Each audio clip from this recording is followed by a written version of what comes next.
This is ABC 7 News at 7, your Suncoast News. We're here for you. Hi, I'm Ray Collins. Alan is off this week. Our top story, Hillary Clinton was extremely careless in her use of a private email server, but no criminal charges are recommended.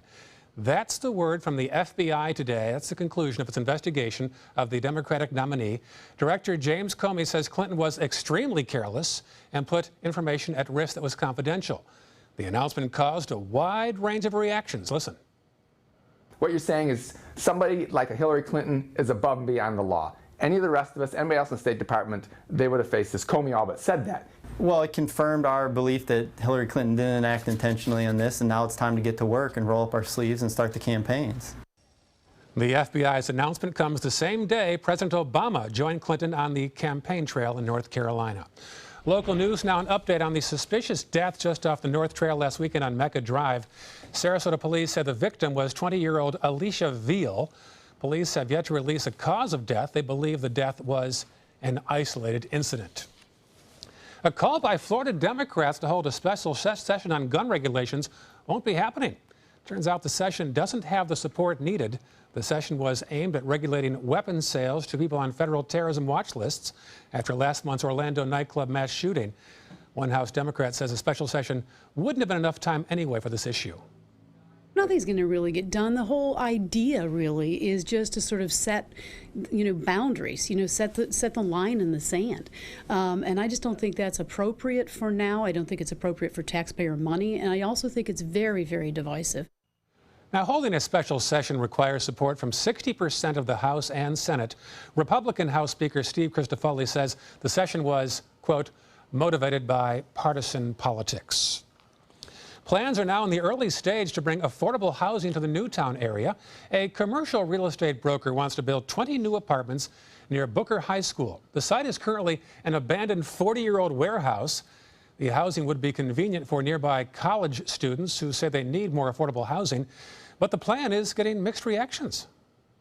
I think that it'd be a good idea for the community. We need more build up around here. It's the continuation of this gentrification and just how much of this are we going to see. The plan will be reviewed later this month at Sarasota City Hall. We're learning more about a closing date for the Osprey Bridge. Starting August 1st, the city will shut down Osprey between Mound and Hillview. It'll remain closed for a full year. The city is prepared to try again to build the lift station in Lukewood Park. Part of the project includes tunneling under the Hudson Bayou. You can learn more about this project at a public meeting Tuesday, July 26th. It'll be at City Hall, 1:30 p.m., and that lift station is set for completion in the year 2020. The city of Venice says it's facing a budget shortfall, and now we're hearing why. Venice has 275 employees and nearly 800 dependents on its health care plan. They say increasing pharmaceutical prices are driving the city's health care costs up 14% over the previous year. Cancers, various types, or multiple sclerosis. A lot of the modern treatments now require this very expensive course of medication. I wish they had better control over it so they didn't have to raise the taxes this time, but that's the way it goes. Other major factors adding to Venice's $1.5 million deficit include police and firefighter pensions. On to Manatee County now. Improvements could be on the way for Old Main Street in downtown Bradenton. The city is exploring ways to improve landscaping, lighting, and sidewalks in the area. Changes would focus on the stretch of Old Main between Manatee Avenue and 3rd Avenue. Let's see what new innovations we can do, what new materials are out there that weren't available when we did it the first time, what lighting is available. I mean, just the advent of LED lighting over the last 4 years has just been amazing. City leaders hope to coordinate the improvements during the construction of the Spring Hill Suites Hotel, which takes place over the next 2 months. Longboat Key has been working hard for months to bury utility lines underground, but now some residents are taking issue with the costs. Voters approved a plan to pay for the work along Gulf of Mexico Drive, but those living closest to the work will now have to pay additional costs as well. That work is now underway, but the extra costs are not sitting well with some neighbors. They're assessing us as if they were running 39 different cables to the building.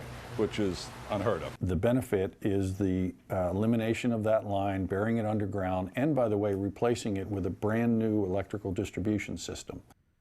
The total cost to bury utility lines is about $50 million. Longboat Key commissioners, meantime, considering a new ordinance to help protect sea turtles during nesting season. Mote Marine says Longboat Key has the highest number of turtle disorientations in the county. The ordinance would require beachfront residents to bring in outdoor furniture each night. It would also limit the type of lighting that can be used near the beach. They will vote on the measure on Monday. And despite the big crowds for the powerboat races as well as the fireworks displays, Sarasota's beaches are once again clean today. Thanks to 100 volunteers from Keep Sarasota County Beautiful. They help clean the trash off the sand and the parking lot as well. The effort is part of the annual Liberty Litter Cleanup, and we thank them for all the work they did for that work on our treasured beaches. John Scalzi. Yeah, absolutely. And it was a warm day to be doing such things as well. We got up to 94 degrees today and had a daytime high temperature coming in, a feels like temperature of 106. Really? Yeah, so it was a warm day, no doubt about it. Didn't get a lot of rainfall. In fact, currently looking at the satellite map, you can't see much in the way of any kind of cloud cover across a lot of the state. It was hard to find a rain shower today, but inland there were a few, and there are a few ongoing at this hour, but they're really not all that terribly strong. We had a few pops of lightning, but right now the heaviest of the stuff located well inland on its way toward Bethany, producing some moderate rainfall, but in the process of decay as well. So we're not going to see a whole lot around this evening in terms of showers or overnight either. High pressure is the dominant weather feature in our weather pattern again today and will be for the next several days. It's going to suppress rain shower activity, create light and variable winds, and send most of the rainfall into inland areas as the sea breeze will build early and have little obstacles to moving a good distance inland. That will keep the coastline a little bit cooler, which they will be grateful for because it is going to be a warm day for everyone else. There's a lot of dry air in mid and upper levels of the atmosphere, and that's kind of suppressing rain shower activity, not only over the state of Florida, but over a good deal of the Gulf waters, Atlantic waters, and the tropics as well. So we're not going to see much in the way of any tropical development anytime soon. Also, Saharan dust coming in from Africa, covering much of the mid-Atlantic as well, so breeding grounds there, not producing anything organized or anything that gives us any concern for the next probably 5 to 10 days. Nice boating weather, though. Boy, I'll tell you, this would be the time to be out on that water. West wind at about 5 to 10 knots this evening, giving you smooth conditions on bay and inland waters with only 1 to maybe 2 foot seas. We have a 9:30 low tide this evening, a high tide in the middle of the night at 3:48, and another low tide tomorrow morning, bright and early, just before the 8 o'clock hour at 7:57. Forecast for the week ahead looks similar to what we saw today. Minimal rain chances, less than 20% or so for the next several days. Normally at this time of year, we'd be seeing 40 or 50% chances of rain. So hot and humid with the air conditioners cranked. Yeah, we've got summer-like temperatures, but not summer-like rain right now. Absolutely right. All right, thank you, John Scalzi. Still to come, from Manatee to Panama, a long-awaited expansion of the Panama Canal is set to bring more shipping to our local port. We'll have details when we come back.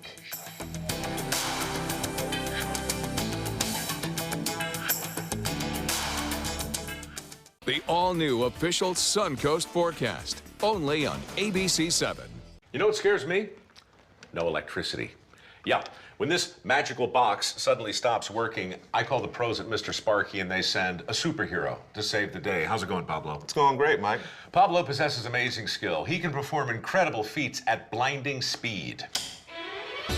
Superhero. Couldn't have done it without you. Modest, too. Call 888-8-Sparky. Just to be clear, I don't live here. Is your mop a dirty, disgusting mess? You need the Hurricane 360 Spin Mop System, the only mop and bucket that spins the dirt away. A system that cleans practically anything and everything with super absorbent microfiber. Dip it in the washer side and the mess releases into the bucket. Then place it in the dryer side and push on the pedal. You get a clean mop pad that's practically dry and ready for more. And your hands will never again touch a dirty, disgusting mop. The heads are washable and reusable. Get the Hurricane 360 Spin Mop System for just 2 payments of $19.99. You'll also get a a Sticky Buddy, the reusable sticky roller that picks up pet hair and lint and washes clean in seconds. You can take advantage of our 2-for-1 Pick It Up special and get a second spin mop set. Just pay additional shipping and fee. And we'll upgrade you to free priority handling. So don't wait. Order now. Call 1-800-394-1524 to get your Hurricane Spin Mop double offer. So hurry and call 1-800-394-1524. Call now. It's an exciting time for Port Manatee. A change in the Panama Canal could mean great things for the Suncoast. More now from our Kate Flexter on this. Kate? That's right, Ray. We're more than 1,000 miles away from Panama, but these improvements to the canal are expected to be far-reaching in terms of local economy and jobs. It's time for celebration at the Panama Canal. A $5.25 billion expansion years in the making is finally finished. The original Panama Canal, constructed by the U.S. in the 1900s, could only accommodate boats that were 1,000 feet long. Now they can accommodate 1,200-foot-long vessels known as New Panamax ships. 1,300 miles northeast in Port Manatee, there's cause for celebration as well. The Panama Canal is now officially open, so we could expect cargoes here in the next 6 to 8 months that have traversed the Panama Canal. Port Manatee is the closest U.S. deepwater seaport to the Panama Canal, and the port's executive director says this will mean more business and more jobs for Manatee County and the entire region. What we expect is a lot of economic activity and opportunities. The port already brings in more than $2 billion to the local economy, supporting more than 2,400 jobs. But with the canal expansion and the trade embargo lifted in Cuba, port officials expect cargo projects to double over the next decade. They specifically expect to impact larger retailers in the area, including companies like Target, Walmart, Bells, Rooms to Go, and Badcock. The commodities coming in that traverse the Panama Canal are mostly items that you would buy in your Walmart, Kmart, television sets, cameras, etc. But there are some limitations for the port, like a smaller draft that keeps bigger ships from coming to Port Manatee. Bucharest says the port plans to make use of so-called transshipment ports like Freeport, Bahamas, or Kingston, Jamaica. Those ports can accommodate the larger cargoes, which will then be divided and shipped out on smaller ships to places like Port Manatee. But even with that obstacle, Sharon Hillstrom of the Bradenton Area Economic Development Corporation says this will have a major impact on the area's economy and create a diverse array of jobs. Like taking the stuff off the ships and putting it on trucks, truck drivers, things like that. But then you need the people that manage all of the transportation aspects, getting things logistically from one place to another. And so those are really nice paying jobs. She also expects Port Manatee to be appealing to companies because of its proximity to major highways. That's a rare attribute since ports tend to be located in urban areas. Time is money, and then getting from point A to point B as quickly and as efficiently as possible is what companies are looking for today. Hillstrom says this won't just affect the port, but the entire region, making it a global business destination. This area in general, not just Manatee County, but the region itself will benefit from shippers coming here, creating global awareness for this area as a great business destination. Of course, the port may not see those effects immediately. It could take a few months. An exciting time for us, though. All right, thank you, Kate. Nice job. Up next, we'll talk to Port Manatee officials directly. Stay with us. Just because someone grows older, does that mean they have to grow apart from their friends or from the things they love to do? With Right at Home, it doesn't. Right at Home's professional team thoughtfully selects caregivers to help with personal care, housekeeping, meals, and most of all, staying engaged in life. Oh, thank you, thank you. You're welcome. Are you ready to go? Oh, I sure am. We can provide the right care right at home. Attention! This is an important message for anyone who had an IVC filter placed to prevent blood clots from traveling to their heart or lungs. Did your IVC filter move, break, or cause organ damage? The FDA warns that IVC filters may cause serious complications, such as heart or lung damage, internal bleeding, even death. If you or a loved one suffered serious complications, call IVC Filter Helpline now. you may be entitled to compensation. IVC filters are designed to prevent blood clots. If your IVC filter moved or broke and you suffered heart or lung damage, internal bleeding, or if a loved one died as a result, call IVC Filter Helpline today. Our network of experienced attorneys is ready to fight for you. You'll pay nothing unless there's a recovery in your favor. Call today for a free confidential consultation. Don't fight this alone. Call IVC Filter Helpline now. Please call 800-897-6764. That is 800-897-6764.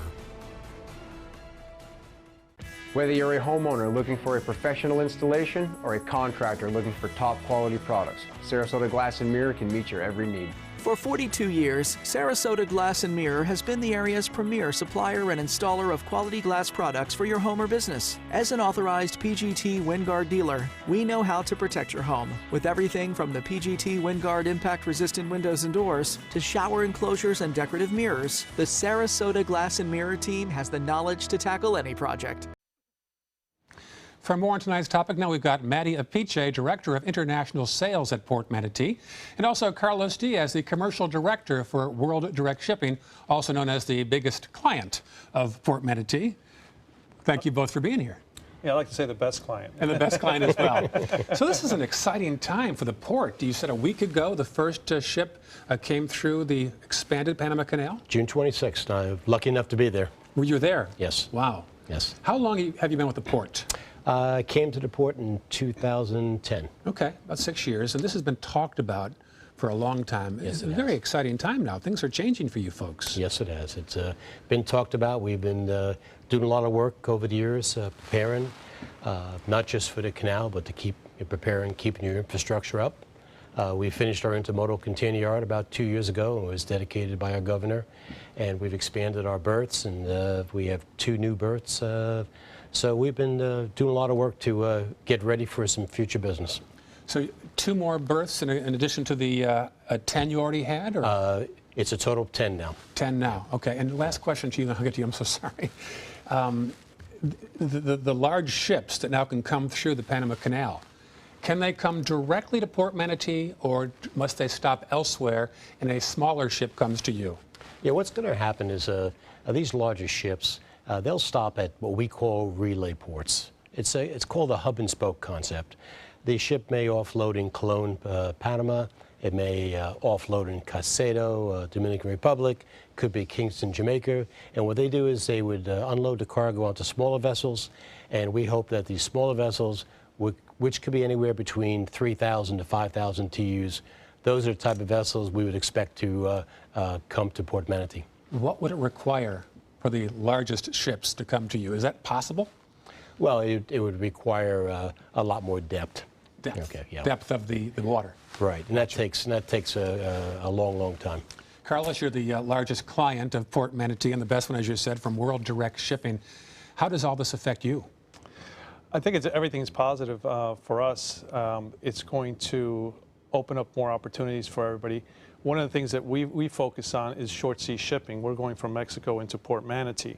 And obviously what we have done is we have created a new route. And how you look at it is it's a new economic route between both countries.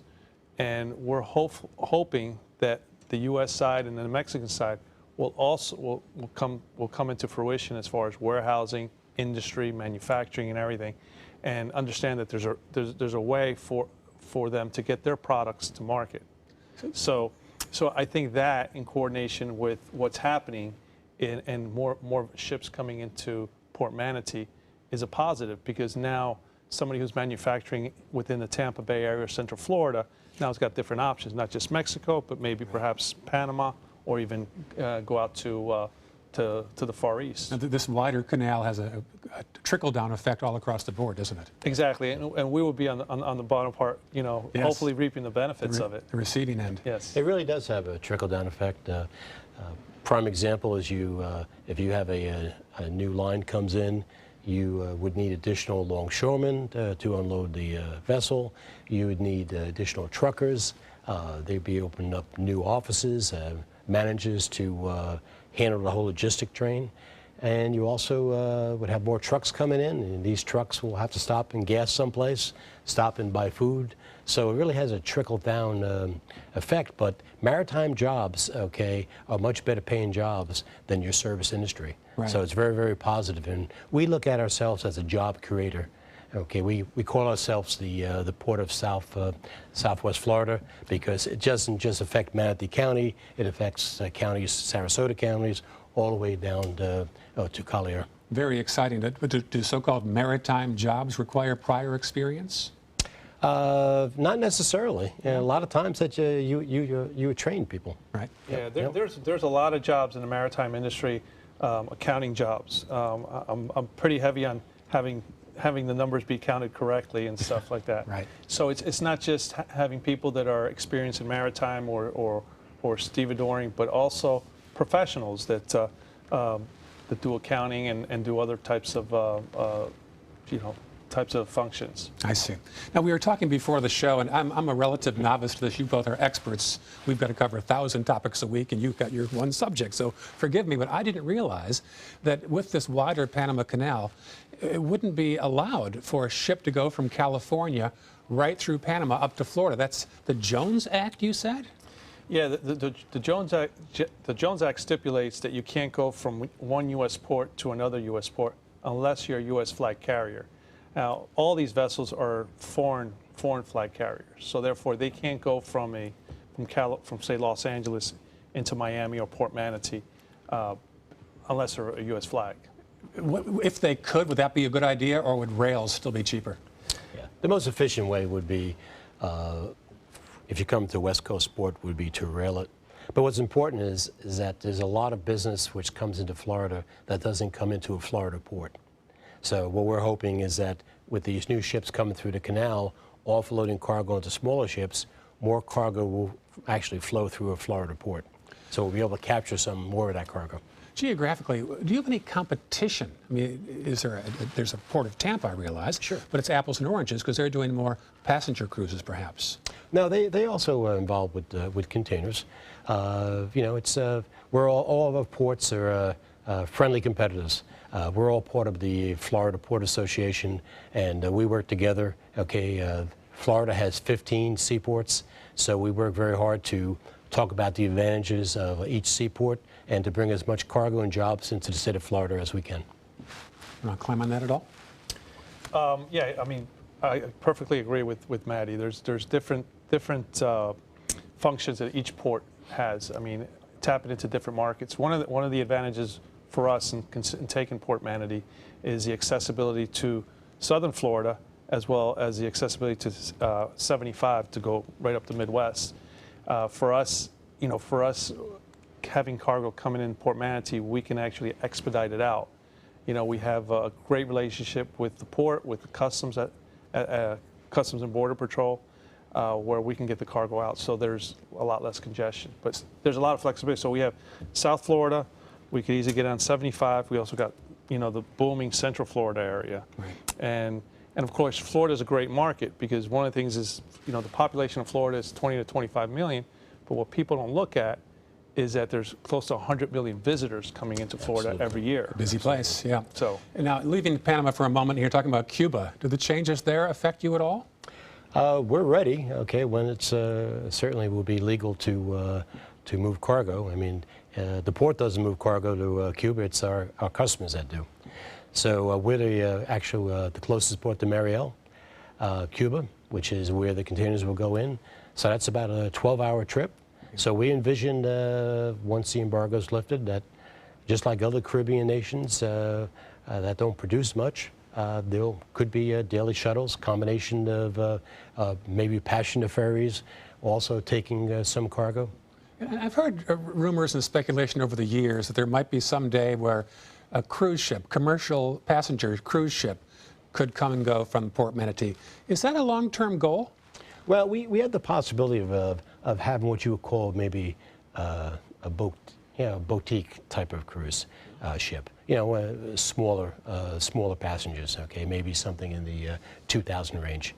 But The ferries, okay, these European ferries, which you're probably familiar with, I mean, they have complete restaurants, they have casinos on it. You know, you can get a good night's sleep. You can leave Port Manatee and 12 hours later be in Cuba. So we envisioned the day where there will be European-type ferries coming from Port Manatee. Last minute left. I'm kind of curious. Commercial director for World Direct Shipping. What do you ship exactly? We're shipping a lot of fruits and vegetables, sugar, lumber, fertilizer, and food. Food supplements, northbound, and then southbound. We do a lot of recyclables, machinery going southbound. Okay, so safe to say one of the most exciting junctures in the port's history? Well, I was very excited to be there. It was an historical moment. In Panama, yeah. Yeah, it certainly was. And how are they feeling down there about this? Pretty good as well. They are very excited. They had about 30,000 workers that were involved with this project, and 95% of them were Panamanians. Was this more of a U.S. initiative or a Florida initiative to widen this? Who helped more, the federal government or state government? Well, I think it was a good mixture. Good mixture, okay. Good mixture. That's safe to say. What a time. Maddie and Carlos, great to meet you, and thanks for your time tonight. Thank you. When we come back, we're going to talk more about the FBI's clearing Hillary Clinton and your reaction to that. Viewer mail is up next. Hi, I'm Joan London, and if you're worried about your parent or a loved one living alone like I was, and you want reliable senior care information, then call A Place for Mom, the nation's largest senior living referral service. You'll get free information on assisted living, Alzheimer's care, nursing homes, even important financial information. They had obviously researched every place, not just given me names. They found me a place for what she could afford, and it was magnificent. We're now very confident that she's safe, and they just helped every step of the way, and I can't thank them enough. So if you're struggling to find reliable senior living information, call A Place for Mom. This is a free service, and you can trust them to help you. Call right now to get your free Senior Care Compass ebook. Find out about the 5 best-kept secrets on financing senior care and assisted living. Call now, 800-290-0352. 800-290-0352. They took that stress and that tension when I was particularly feeling very bad after that nasty car accident, and it was such a relief to know that I didn't have to bear that burden alone, that I had help. Our goal is to not just get a satisfactory settlement on their case. We want them up on their feet, happy again. They've gotten their life back. You might have heard by now the FBI won't recommend charges against Hillary Clinton for using a private email server. Director James Comey said she was careless but didn't feel what she did was criminal when she was Secretary of State. Now, Kevin Funnell writes, "This is so sad. So you can be extremely careless with classified information and still run for president? But if I do it as a military member, I will get court-martialed, demoted, or discharged." Judy Heiss writes, "This is outrageous. If it were any of us middle-class people, we would be prosecuted. How many times have I heard ignorance of the law is no excuse?" And Vicki Sullivan writes, "Move on. We have bigger things to worry about than Hillary's 2-year-old emails." If you want to join the conversation, go to our Facebook page at facebook.com/news@7. That's all the time we have for tonight. I'm Ray Collins. Thanks for watching, and we'll see you tonight at 11.